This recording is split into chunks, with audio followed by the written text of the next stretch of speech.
மகா சிவராத்திரி ஆன்மாவை எழுப்பும் இரவு. உலகம் உறங்கும் நேரம், இருள் மௌனமாக வெறியும் அந்த நொடியில் ஒரு தெய்வீக இரவு பிறக்கிறது. அதுதான் மகா சிவராத்திரி. சிவன் என்பது ஒரு கடவுள் மட்டுமல்ல, அவர் ஒரு உணர்வு, ஒரு அமைதி, ஒரு பேருண்மை. சாம்பல் பூசி தியானத்தில் அமர்ந்திருக்கும் சிவன் உலகிற்கு சொல்லும் ஒரே பாடம், எளிமையே மிகப் பெரிய சக்தி. சிவபெருமான் தாண்டவம் ஆடியதாக நம்பப்படுகிறது. அது அழிவுக்கான நடனம் அல்ல, அது அறியாமையின் அழி, ஞானத்தை உருவாக்கும் நடனம்.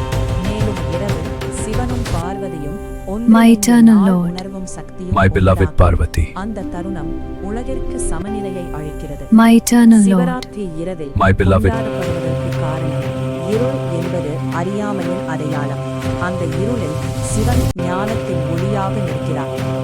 இரவெல்லாம் விழித்திருப்பது உடலை அல்ல, உள்ளத்தை விழிப்படையச் செய்வதற்காக.